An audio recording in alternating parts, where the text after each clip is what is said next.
You've got Christmas questions and we've got Christmas answers. We're trying not to answer any questions that we've previously answered in other Christmas videos, and yeah, I've talked enough. Let's do this.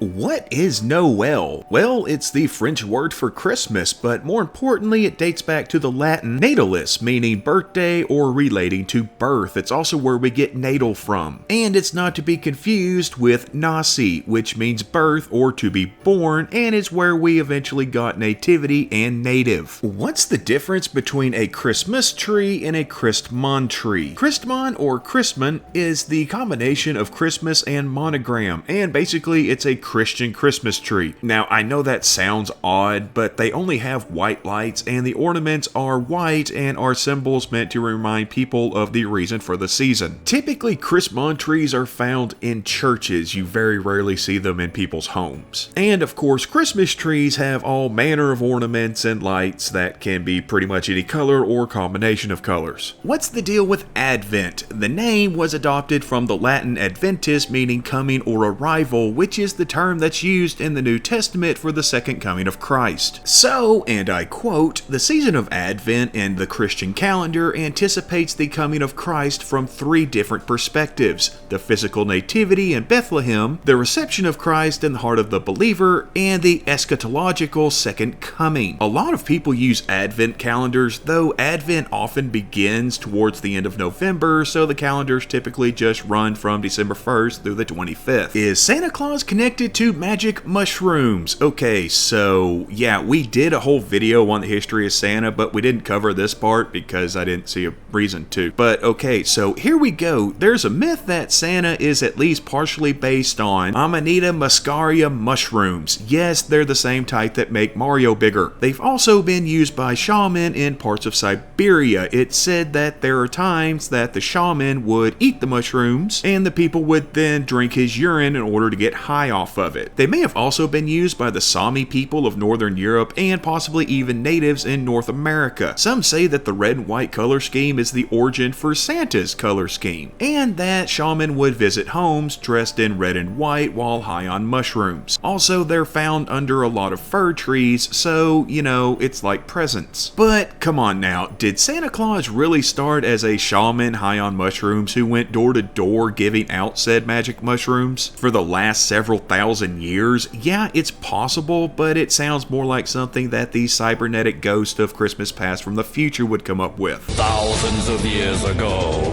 before the dawn of man as we knew him, there was Sir Santa of Claus. Why do we kiss under mistletoe? I've actually answered this one before, but I'll answer it again anyway, because the berries look like sperm and therefore were seen as a symbol of fertility. Also, this is not mistletoe, this is holly. How did the original Christians celebrate Christmas before pagan influences were added in? Well, before 336, we have no evidence that they did celebrate it, and even at that point, we're not sure how it was actually celebrated, but we figure it was most likely with a feast. Now, before it was legal to be Christian, let alone celebrate Christmas, we don't know how it was celebrated at all, but it was probably celebrated in secret somehow. Why do people put up Christmas lights? Lights on Christmas trees were originally candles and were meant to mimic stars shining through the tree limbs. As far as exterior lighting, it's believed that this was started in order to reflect the idea of Jesus being the light of the world. Oh, and the ball ornaments that go on trees were originally clear and held candles. They were a way to try and keep the tree from catching on fire. And if you're wondering when they should be taken down, you can leave lights up, all year, go right ahead, do your thing. But the typical answer is either 12th night, which is either January 5th or 6th, or Candlemas, which is February 2nd. Where did the Xmas spelling of Christmas come from? The whole Xmas thing goes back at least to the 16th century, but even before that, this was used around 1100 in the Anglo-Saxon Chronicles. And that's not an X, it's the Greek letter chi, the first letter in the Greek word Christos, or this in actual Greek. Christos, of course, meaning Christ. It was used as an early symbol of the church, and some believe that this spelling may have been used since the holiday's creation to keep its celebration secret. It does make a lot of sense considering, the alternative.